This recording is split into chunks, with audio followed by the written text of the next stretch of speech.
بسم الله الرحمن الرحيم. مبروك لولاد مرتضى منصور اللعيبه الرجاله اللي انا اجلت البيان اللي برد بيه على الكذابين في بيانهم الاولاني اللي اتعمل تقريبا يوم الخميس. مبروك لجماهير الزمالك، وزي ما انا كتبت لهم امبارح في بياني، اثبتوا انكم رجاله فعلا واسعدوا الجماهير، لان بعض الكلاب الضاله قالوا اللعيبه دي هتفوت الماتش عشان تحرج الافنديه اللي محتلين النادي. اللعيبه بتاعتنا رجاله ما بتفوتش المطوشه، محترمين. ودول يا استاذ عبد الحليم علي يلي اللعيبه طردوك من اوضه اللبس يوم ماتش بتاع الطلايع، وشيكابالا خدك من قفاك وطلعك بره لما دخلت شتمتهم، انت قعدت مستخبي النهارده. وبعدين لما جه الجول الثاني خلاص واطمنت ان الزمالك فاز قعدت تتنطط. انا بسالك سؤال، هو انت مدير الفني؟ هو انت اللي جبت اللعيبه دي انت واللجنه بتاعتك؟ اللجنه المشؤومه دي لعيبه نشكر مجلس الاداره اللي انا رئيسه انه تعاقد معاهم، ونشكر امير مرتضى الحاضر الغائب، كل دول امير متعاقد معاهم. حتى حميد بقى امير اللي مرجعه، فتوح امير اللي مرجعه، كل دول الامير اللي مرجعهم. انتوا بقى جبتوا مين؟ انتوا ما جبتوش حد، انتوا جرفتوا النادي.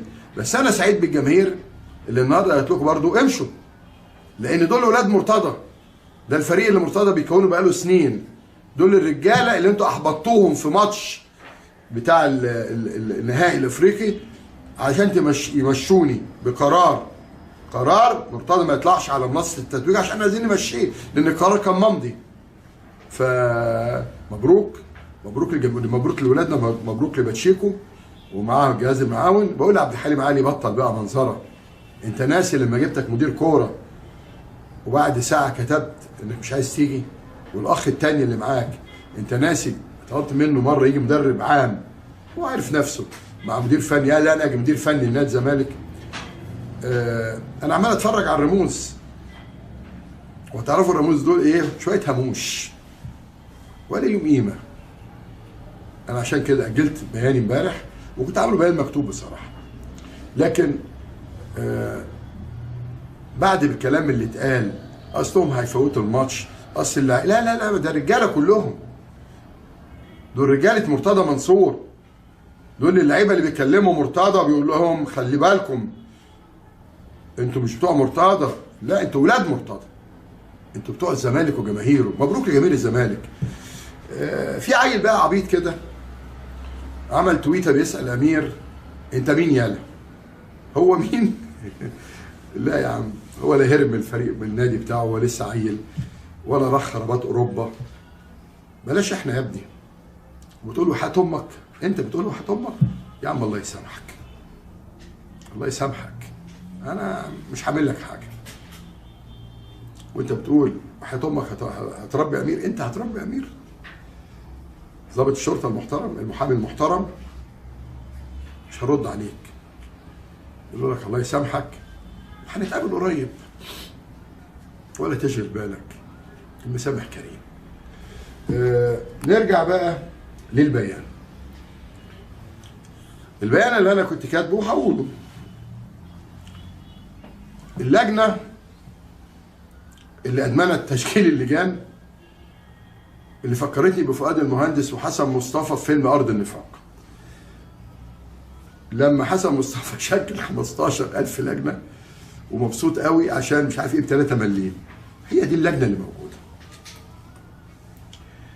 انا بقى عايز اساله، حضرتك طلعت بيان بمخالفات، هو حضرتك لجنه تفتيش ثالثه غير لجنه الشباب والرياضه بتاع احمد الشيخ، اللي اقسم بالله العظيم وحق القران الكريم ده انه قابلني، وكان معايا المستشار، كان معايا المستشار احمد جلال والكابتن اسماعيل يوسف، وقال لي احنا خلصنا، انا مش لاقيين ولا مخالفه.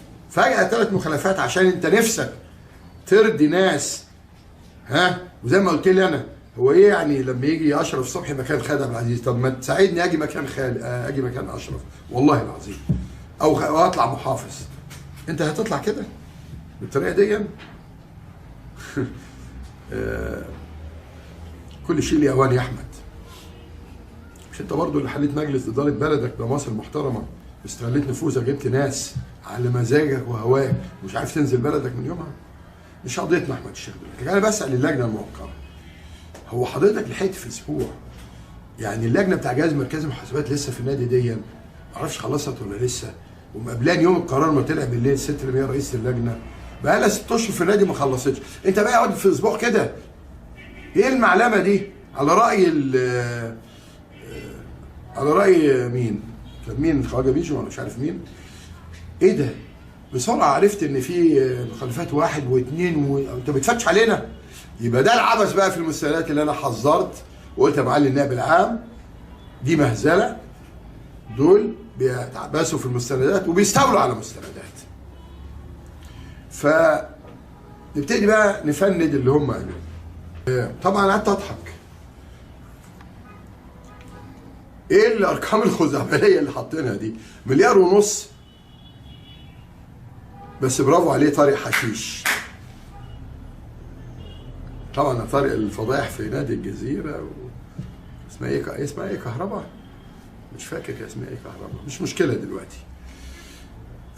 هو انت مش شغال خدام عند ممدوح عباس يا طارق ومطرود معاه؟ بس دلوقتي اللجنه ما شاء الله جايبه رجاله ممدوح عباس وجزء من رجاله كمال درويش. حتى فوزي الارياني اللي هم جايبينه كمستشار ايام ممدوح عباس طالع بكفاله 300,000 جنيه في قضيه هدايا الاهرام، واللي عينه كمال درويش لما عمل عقد مع حسن حمدي ب 3 مليون في السنه والاهلي بياخد 80 ولا 90 مليون. كل واحد بياخد يعني خلص. دي كانت مكافاه لفوزي الاريان وكمال درويش.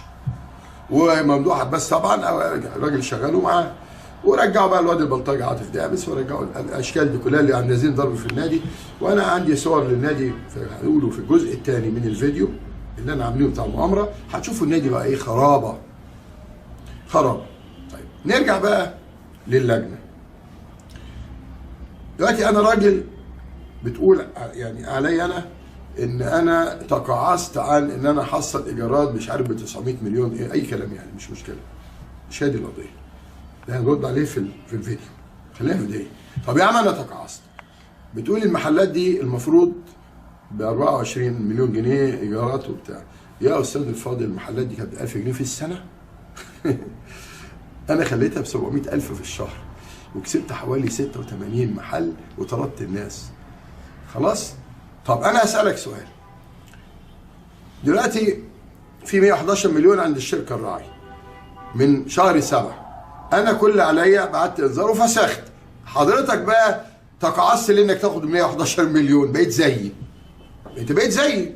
انا تقاعس وانت تقاعس ونتقاعس مع بعض، وخلينا نتفرج على التقاعسات دي اللي طالعه. حضرتك بقى تاكل البدنجان والبصل ونقعد نتقاعس مع بعض. احنا هنهرج. فين 111 مليون؟ انا ما خفتش بقى من الشركه اللي تبع الدوله، ويمكن سبب رئيسي انهم طلعوني بره ان انا فسخت العقد معاهم. حضرتك لسه متقاعس؟ انا مش فاهم. وبعدين يا معالي الوزير المحترم اللي احمد الشيخ عمال يورطك في قرارات صعبه مولع البلد. عايز اسال سيادتك سؤال. هو حضرتك ما سمعتش عن حاجه اسمها التدخل الحكومي؟ ولا حضرتك بتعمله ده ايه؟ اولا انت شكلت اللجنه ماشي. هو حضرتك من اختصاصك؟ لا. حضرتك اللي كلمتهم وجبتهم؟ لا. وكلمت عشان مجلس قضاء يوافق؟ لا. طب انت مالك؟ طب بلاش دي. طب يا سياده الوزير انت مالك بلجنه الكوره؟ تكلم فاروق جعفر. ما شاء الله فاروق جعفر ما شاء الله، بس خليه معاهم في الاوضه اللي فوقهم، في اللي جنبيهم، في اللي فوقهم. انا مبسوط كده. انا ليا تجربتين معاه فعلا، 2005 ما شاء الله و2020 ما شاء الله. كل 15 سنه ما شاء الله في حاجه بتحصل كده. فخليه معاهم عشان بركاته تحل.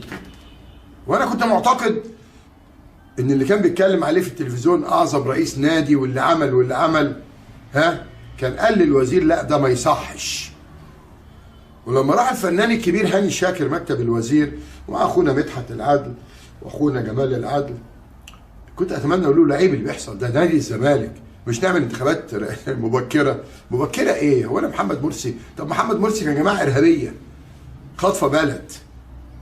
انا راجل وطني محترم، لكن مش مشكله. انا بشكرهم برضو انهم راحوا له، وما اعرفش هاني راح يعني قال ايه، لكن اللي انا عرفته انهم راحوا له.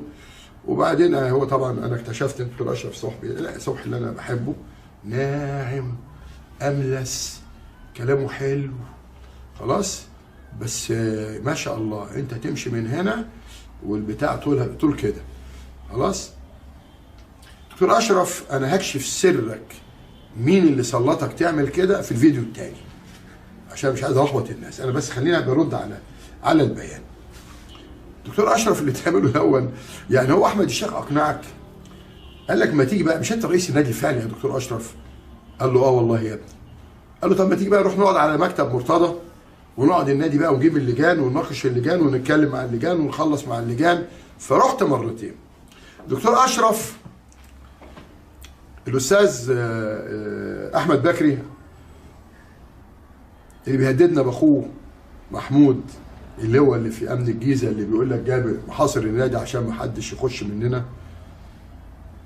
راجل مدير امن الجيزه راجل محترم اللي هو طارق مرزوق، وبتهددنا باخوك الثاني حمدي اللي في مجلس الدوله. مجلس الدوله ما بيعرفش يعمل حد. فاهدى.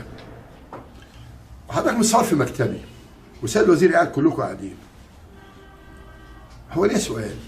هو سياده الوزير ليه ما قلتش لاحمد بكري ان الكراسي دي كلها مرتضى منصور يبقى على حسابه، والمكتب والكرسي والنجفه واللمض والتكييف والستاره والالوميتال والسجاد والثلاجه؟ هو يا جماعه انتوا رايحين تقعدوا في مكتبي ليه؟ وازاي تكسر مكتبي وتخش يا استاذ احمد؟ مش هقول لك يا مستشار، لان المستشار دي كلمه كبيره.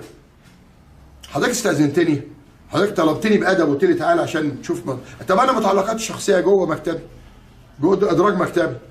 اعمل سيادتك محضر يا استاذ احمد في النيابه وفي مجلس القضاء الاعلى وفي التفتيش. وبعدين حضرتك رجعت كل بتوع ممدوح عباس، يعني عيل معرفش اسمه كماطي ولا مشاطي ما شاء الله، هو عارف انا مشيته ليه هو واخته. حاجه يعني ربنا يحافظ على اعراضنا.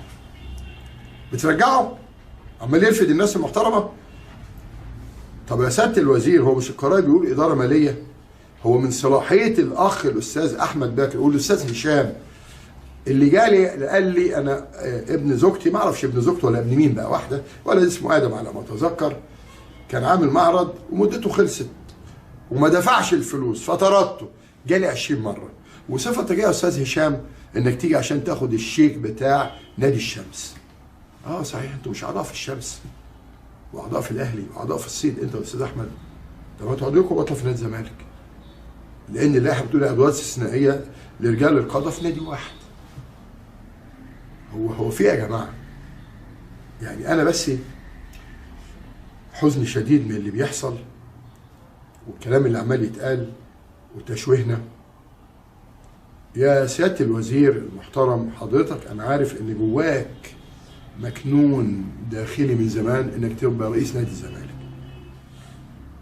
وبيني وبينك كرسي الوزاره على كف عفريت. وده خالد عبد العزيز نفسه عايز، يعني انتوا دلوقتي التركه انا امشي انت ولا خالد؟ واخد بالك؟ لا، انت دمرت الزمالك وخالد دمر قبل ما يمشي برضه. مش ده اللي حصل؟ حزني الشديد ان يطلع بيان زي دون بكل الاكاذيب دي. حزني بقى يا سياده الوزير ليه؟ حضرتك كنت موجود في النادي من حوالي شهر او شهر ونص، تفتح منشآت والناس هتسمع اللي انت قلته عن المجلس المحترم العظيم ورئيس مجلس الاداره المحترم العظيم اللي هو انا. في الجزء الثاني من الفيديو اللي جاي ان شاء الله، اللي هو بيتكلم فيه عن مؤامره، مش عايز اشغل الناس. طيب حضرتك كان في ميزانيه في شهر 6 اللي فات، يعني حوالي 4-5 اشهر، وكان فيها فايض 50 مليون. حضرتك اعتمدت الميزانيه انت والراجل وكيل المديريه بتاع الشباب والرياضه في الجيزه اللي هو طلع قرار تعيين اللجنه. هو حضراتكم كنتوا في غيبوبه ولا كنتوا مشربكم حاجه صفراء؟ ازاي الميزانيه فيها فايض 50 مليون ثم انا بقى دلوقتي بقيت مديون ب1.5 مليار؟ انتوا بتتكلموا بجد؟ انتوا بتهزروا؟ طب بلاش دي. انا راجل مديون وناصب على الدوله، 3 رؤساء وزراء يجوا يفتحوا لي مشروعات في النادي، يقول لي يا عم مرتضى ما تتكل على الله، هات الفلوس اللي عليك الاول. هو انت ناسي انه بتقول لك ايه وعليه ضرايب مش عارف 900 مليار جنيه؟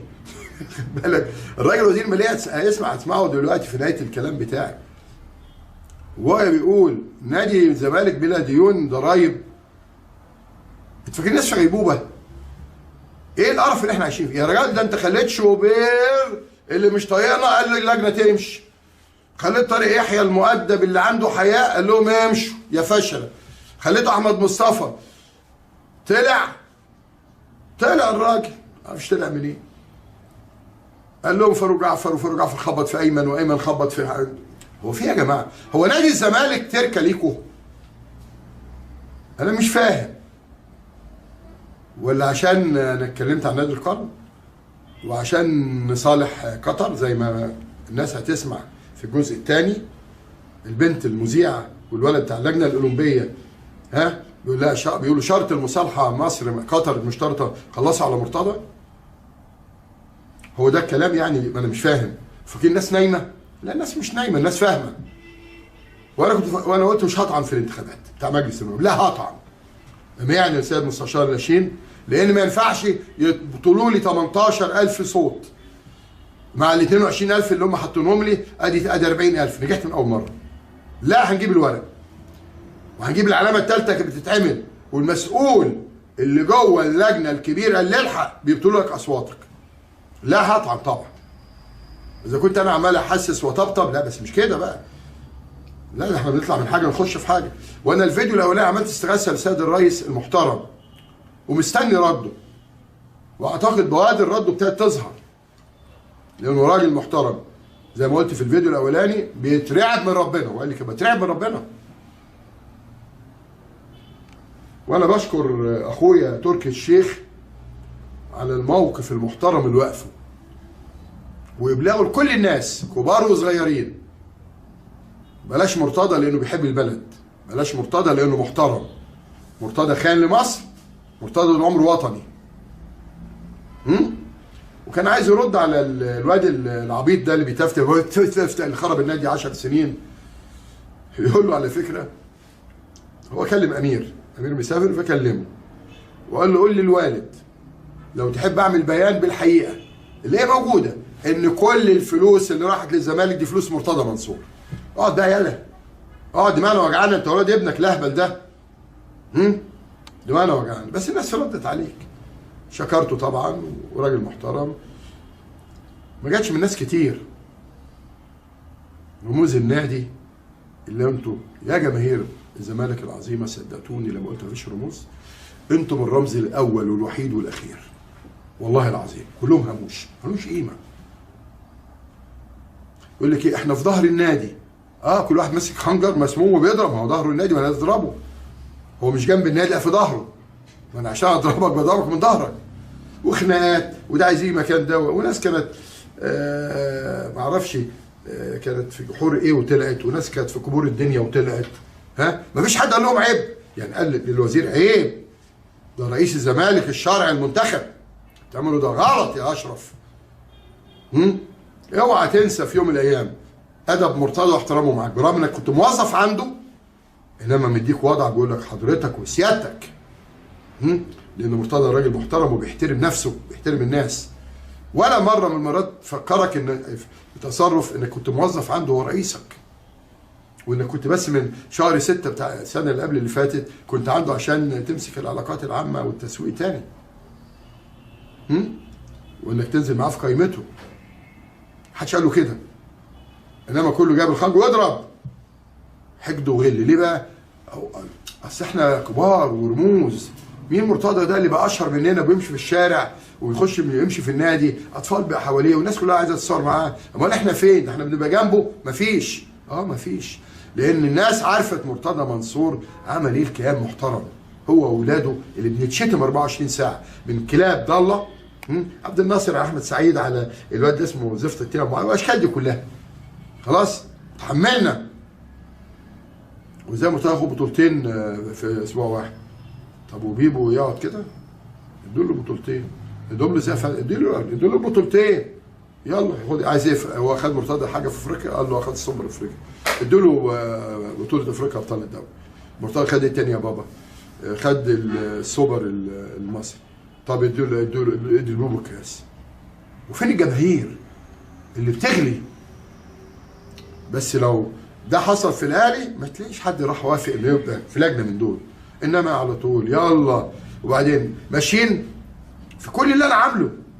يعني يا ريت دخلوا مثلا لقوا خرابه زي ما الاخ احمد، اسمه احمد بكري، انه جاي يصلح ما افساده الظهر. فالناس ضحكت. يا مجلس القضاء الاعلى كلكم اساتذتي ومحترمين، ما ينفعش ان احمد بكري بيتشتم كل يوم على الصفحات. ما ينفعش، ده مستشار، حاجه عظيمه. ويا معالي المحترم سياده اللواء عماد عبد العزيز، انت صديق عزيز وزملكاوي وابنك زملكاوي وحاجه راقيه. ازاي تقبل تبقى هنا؟ ازاي زملكاوي محترم؟ انت مكانك مش هنا، انت مكانك تيجي رئيس نادي منتخب، لان انا اللي عارف قيمتك وعارف رجولتك وعارف شهامتك. ازاي تشتغل مع الناس دي؟ وازاي تسمح بموظف في الشباب والرياضه يعمل لك قرار تعيين؟ وانت يا استاذ احمد يا بكري، انت والاستاذ هشام بتاع المعرض بتاع نادي الشمس، ازاي تسمحوا موظف يعمل لكم قرار تعيين؟ ازاي؟ ده مستشار، ده انا معاون النيابه بتتعين بقرار رئيس الجمهوريه. معاون النيابه اللي لسه بادئ حياته اللي بيعينك معاه رئيس جمهوريه. انا بس قبل ما اكمل مع اللجنه ليه اعتاب على السيد المستشار المحامي العام الاول محمد بيعطيه. حضرتك ابعد عن هذا الجو. محامي عام اول في النقد، وحضرتك احترمناك لما قدمت استقالتك ورفضت المهزله. حضرتك عامل تويته بتقول البيانات مش قالوها دي كلها غلط مش صح، وان الطرف الثاني مش عارف حاجه كده غير دقيقه. يا معالي المحامي العام من فضلك، احنا احترمناك لما بعدت واستقلت. سيادتك في برجك العالي عالي. انا ما بقولش بيانات غلط. حضرتك ارجع للعقد اللي بيننا وبين الشركه الراعيه، لينا 111 مليون، انا غلطت في ايه؟ حضرتك ارجع الاتحاد الافريقي علينا 23 مليون جنيه تقريبا المكافاه بتاع البطوله. ارجع حضرتك لكهرباء غرامته 32 مليون. حضرتك ارجع للشناوي حكم نهائي ب 8 مليون. وحضرتك بتقول انا سايب كام؟ مره قالوا مليون دلوقتي 5. لا بص يا فندم، اللي انا سبته 18 مليون، 4 مليون جايين اشتراكات ورعايه جايه من بيراميدز عشان عمر جابر. المصري بعت 10 مليون رفعت، والولد الثاني عنتر يبقوا كام يا فندم؟ 14. خلاص؟ الاتحاد السكندري بعت تقريبا 4 مليون، بقى 18 مليون سيبهم وانا مروح. يبقى حضرتك بياناتي لا دقيقه. دقيقه يا فندم. هم بقى اللي بياناتهم تاني يوم عملوا بيان قال لك لا، وايمن يونس دخل عامل مداخله مع الولد اللي اسمه عمرو اديب. عمرو ما احنا هنتقابل يا ابني، بصرف النظر مجلس النواب ورئيس نادي هنتقابل والله، ورحمه امي الغاليه هنتقابل، ورحمه والدك المحترم اللي كان في مكتبي على طول هنتقابل، وحياه عماد اخوك اللي عامل لي توكيل وانا هنتقابل، وحياه الست المحترمه زوجتك الثانيه اللي انا معايا توكيل منها هنتقابل يا عمرو. هنروح من بعض فين؟ وانت كل بطولات الزمالك ما كنتش بتتكلم عن مجلس الاداره. انا فرحان واول ما حصل بقى كل يوم بيجيب الوزير، وهو يا سياده الوزير ينفع ده يبقى يجي رئيس نادي تاني الجماعه ما يجيبه؟ يقول له لا، ما هو في معقول الكلام ده؟ طب اخد الملف ده كله بقى واوديه معالي الوزير على اللجنه الاولمبيه الدوليه، ده كله ده تدخل حكومي، وصور حضرتك وصورات حضرتك والفيفا، وتتحمل انت المسؤوليه والنتيجه، لان خلاص بقت روحنا في مناخيرنا. مش كده. هو حضرتك عملت تلف على القنوات ليه؟ سياده المستشار من فضل حضرتك محمد بيه، انا بياناتي دقيقه جدا وما بقولش حاجه مش دقيقه، من فضل حضرتك. وبعدين مليار ونص ايه صحيح يا جماعه؟ بس النادي لما استلمت كان في 600 جنيه، انتوا جايين تهزروا؟ ده هزار، عيب بقى، وعيب طرد المديرين المحترمين. محمود خالد استاذ في النقد بقاله سنين، شال على كتفه عبء القضايا ورجع محلات كتيره. كان فوزي العريان بيتفق على بيعها وما كانش بيحضر الجلسات، محمود رجع ده كله في الاستئناف. عيب ان شريف حسين اللي في العقارات 300 مليون جنيه في السنه ايراد عقارات، عيب انك تطرده ومنع من دخول نادي وعضو في النادي ومحمود. عيب انه المستشار محمود العسال، المستشار مش موظف في نادي، مستشار في النادي، تطرده وتمنعه من الدخول وبعدين تشتم على اسمه بالكاركتر لما عرفك وهيجي لك يعمل ايه. وبعدين عادل امام لما قال لك مش هيشيلوا الخط الحراره وما عندوش اصلا خط، هو ايمن حافظ انتوا مانعينه من الدخول دون ووقفت عضويته، هو عضو ده مش عضو. وطارق يحيى اتوقف، فين رموز النادي؟ فين غانم سلطان بقى وناصر ابراهيم واحمد عبد الحليم والشله دي كلها اللي قاعد عند احمد اسمه ايه ده بكري على طول؟ عاش الملك مات الملك. لا، الملك ما بيموتش، الملك طول ما في نفس موجود. لان انا قلت قبل كده الاسود ما بتموتش، الاسود دايما واقفه على رجلها. وعلى فكره عملت الفيديو اللي فات انا كنت بوصل رساله لفخامه رئيس الجمهوريه، قلته بكبرياء وكرامه لان انا عارف ان انا اسمي ايه. كنت بعرض له اللي حصل ولسه عشان مصر كلها تعرف مين اشرف صبحي قال لي مين اللي ورا الموضوع ده، السر اللي عنده هقوله. اسمح لي يا دكتور، وحق الكتاب القرآن الكريم ده اهو لا اقول السر هقوله، تقولوا لي مين المسؤول اللي ورا الموضوع ده كله. انا بس هديكم مثل قبل ما اختم. انتظروا بقى الجزء الثاني على فكره في المؤامره، نزلوا بكره وبعده، يعني ما اعرفش ينزل امتى حسب الاخوه اللي بينزلوه. ملايين دخلوا على الفيديو الاولاني. بشكر جماهير الزمالك المحترمه زي ما قلت، الرمز الاول والاخير والوحيد، والباقي هوا هموش. ايه ده؟ ايه القرف ده؟ ايه ده؟ هوريكم بس النموذج. الضرايب اللي بيقول عليا 106 ما اعرفش كام مليون وتاني يوم انكر قال لك لا زي الفل.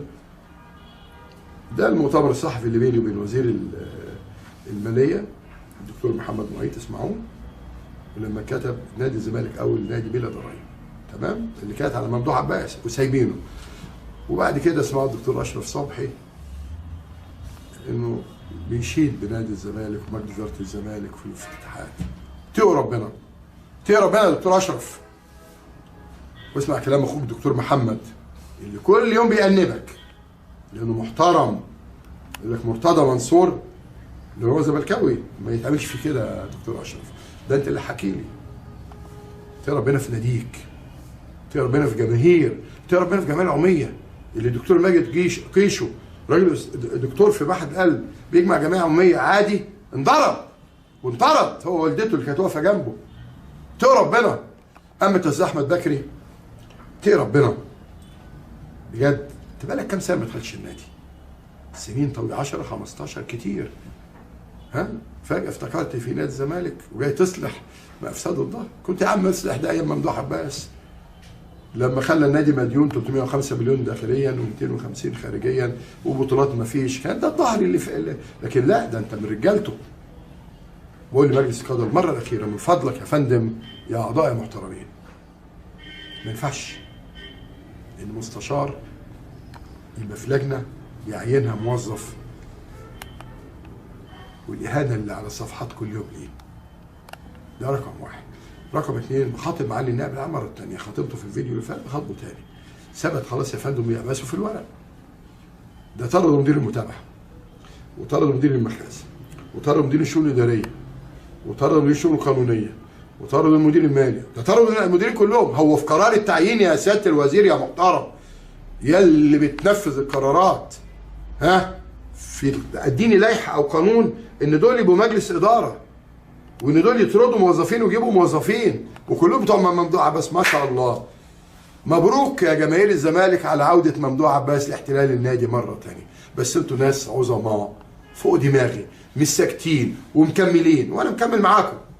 انا مكمل معاكم لغايه ما الزمالك ولاده الشرعيين المحترمين اللي الاعضاء الجمعيه العموميه جابوهم يرجعوا وبعدين بقى عايزين نكمل ما نكملش، نعمل انتخابات ما نعملش، ننزل انتخابات ما ننزلش، بس ما نطلعش يا اشرف يا صبحي بالطريقه دي من بني ادمين متبرعين للنادي بملايين ان احنا ناس عندنا مخالفات ماليه وهدرنا حق النادي. وبكره ان شاء الله في الجلسه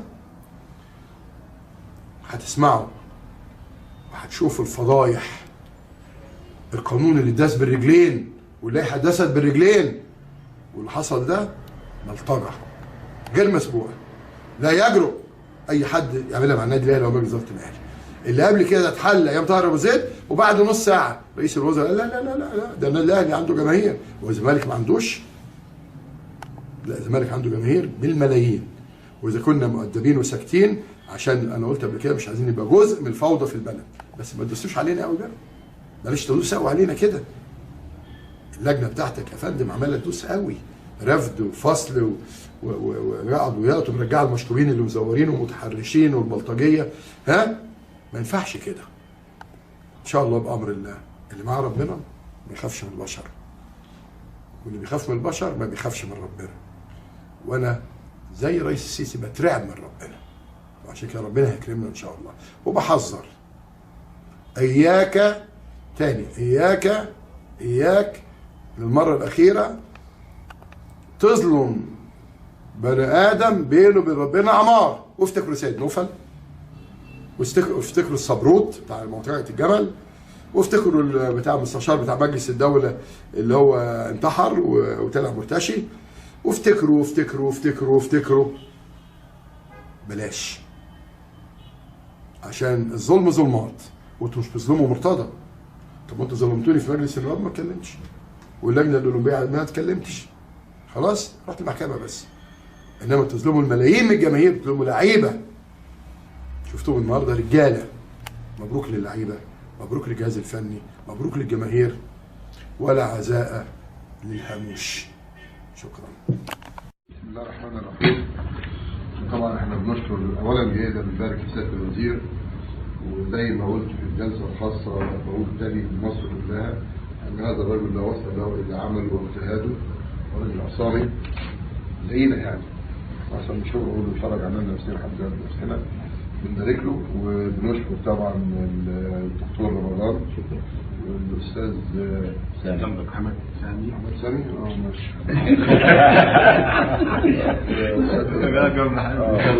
استاذ الفشار اسامه، استاذ المستشار استاذ وائل، طبعا اخويا النائب محمد حسين، واخويا ايهاب الكولي، ومعنا في المجلس الدكتور حازم ياسين والمهندس سامي زاده والاستاذ اللواء علي مالك اعضاء المجلس، والاستاذ محمود خالد في الشؤون القانوني.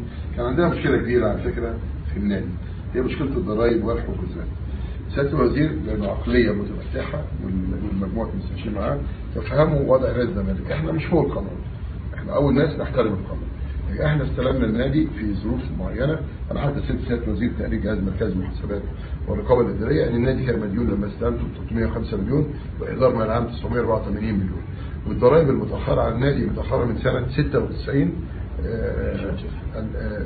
لغايه 2009 لغايه 2014. لما شرحنا القصه للوزير عملنا اتفاق محدد، احنا مش بنتهرب من ضرائب الدوله، بالعكس احنا بندعم الدوله. اتفقنا على الاتي: احنا دفعنا 40 مليون، وبعدين دفعنا 5 مليون، وكده في 12 مليون قبل كده، يعني حوالي 57 مليون جنيه احنا دفعناهم. هنكمل هنقدم طلب 5 مليون وندفعهم باذن الله، وكل شهر هندفع مليون جنيه. في قانون سياده الوزير هيعرضه على المجلس النواب زملائنا في المجلس، وده قانون محترم جدا جدا جدا جدا، ان هو هيعفي الناس اللي عليها فوائد متاخره لو سددوا خلال شهرين على ما اعتقد او 3 اشهر، بيعفيهم من 90% من هذه الفائده. يعني لو انا عليا 100 مليون ادفع 10 مليون بس فايده، وده بيشجع الاستثمار. اللي احنا عارفين في مصانع كانت متوقفه، فنادق متوقفه لفتره السواد اللي كانت ايام الاخوان المسلمين. فده شيء محترم جدا وقانون بصراحه من القوانين، وانا شايفه ان هو عنده فكر متطور ومتفتح، وعايز يدخل فلوس للدوله، وفي نفس الوقت عايز انه مصنع متوقف يشتغل، فندق واقف يشتغل، وده الفكر المحترم اللي احنا عايزينه. لكن القصه مش انا بجيب جنايه بس للناس اقعد اخد منهم فلوس ويبقى عندي مصنع واقف او عندي فندق متوقف او نادي مثلا انشطه تتوقف. بشكره جدا، بشكر مجموعه المستشارين. يوم الاربعاء ان شاء الله الدكتور حازم ياسين والمستشار محمود خالد، ويمكن مع مدير الحسابات عندنا الدكتور حازم عبد الوهاب هيروحوا. هنضع 5 مليون جنيه في حساب مصلحه الضرايب، يبقى بالظبط اللي وصل حوالي 62 مليون من المديونيه اللي خسر. ما كانتش عليا، بس بقول كده الناس بيقول لك لا على الزمالك فترات سابقه. وهنجدول مليون بالاضافه للمبلغ اللي هو بيدفع الضريبه بتاعت الكسب العاديه، مرتبات بندفعها حوالي 200-300,000 انا ملتزم بيها بدفعها على فكره. بشكر سياده الوزير وببارك له، بشكر الساده المستشارين. واحنا حلينا مشكله كبيره جدا جدا جدا اللي هي حجوزات، وطبعا المبرر بتاع السيد مدير مصلحه الضرايب ان هو لما لقى ممدوح عباس حجز، فهو عشان هو دين فيه امتياز للحكومه حجز ايضا علشان لو في فلوس ما ياخدهاش ممدوح عباس، ياخدها الضرايب. هو طبعا لا راح ولا فلوس ولا حاجه الفلوس كلها، مع ان انا خدت حكم برفع الحجز اللي ممدوح عباس عامله. لكن انا تاني بشكر سيادتك وبشكر مستشارينا، ان شاء الله ربنا يوفقك ويوفق السيد رئيس الوزراء ويوفق رئيس الجمهوريه المحترم. انا عارف ان في مشروعات عملاقه في وقت طبعا البلد محتاجه فلوس، لكن النهارده لما بتكلم عن عاصمه اداريه جديده، في عاصمه سياحيه بتتعمل في الجيزه، شبكه الطرق اللي معموله، شبكه الصرف الصحي على مستوى الجمهوريه، كل المشروعات دي يمكن الناس مش حاسه بيها. المساكن اللي عملت تتعمل مكان العشوائيات يمكن الناس مش حاسه بده دلوقتي، لكن في يوم من الايام هتحس. لما كانت مدينه نصر اتعملت الناس قال لك ايه اللي ودى الناس مدينه نصر؟ لما العشر من رمضان قال لك ايه العشر من رمضان دي؟ كل يوم الناس بتتاكد لو ما كانش معمول عشان النهارده كان معمول عشان اولادنا وعشان احفادنا.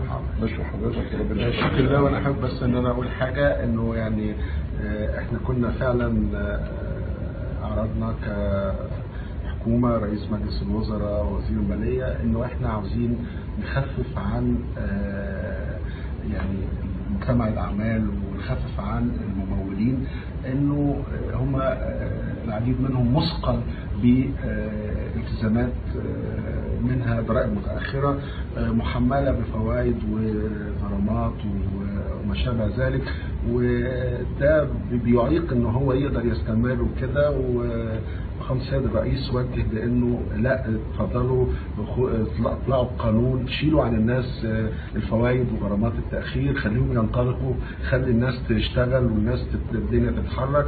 والحمد لله مجلس الوزراء وافق على المشروع وحاليا في مجلس النواب، ان شاء الله الاسبوع الجاي يطلع. احنا هدفنا ان البلد تتحرك، هدفنا انه الناس تشتغل وتخلق وظائف. ويعني النهارده نادي الزمالك نادي عريق ونادي بيخدم شريحه كبيره جدا في المجتمع المصري، داخله ناس بتشتغل على هذا. عاوزين نحافظ على النادي العريق اللي هو يعني مع النادي الاهلي بيمثلوا، مع بقيه الانديه المصريه بيمثلوا العمود الرئيسي في الرياضه المصريه وفي المجتمع المصري. عاوزين نحافظ على ده، عاوزين يتطور، عاوزين يتحرك.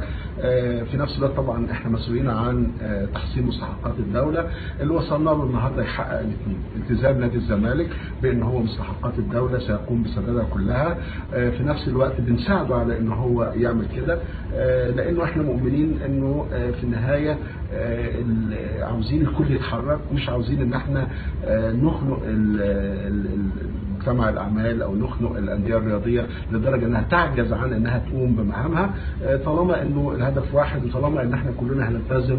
في الاخر هي مصلحه واحده. مجلس النواب احنا عندنا يعني الحمد لله النهارده ممثل تمثيل كبير جدا، واحنا كنا متفاهمين في الصالح العام، ومن التفاهم بتاع الصالح العام ده قدرنا نوصل للاتفاق دوت.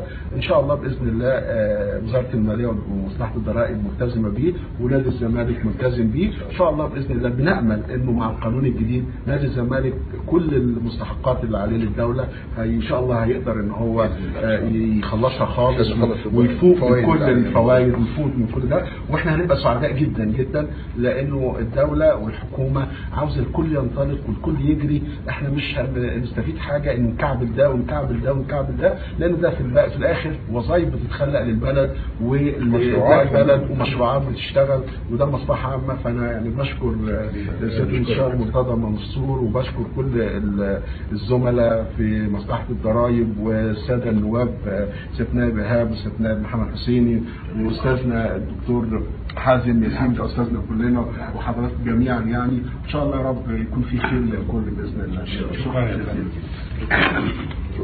شكرا.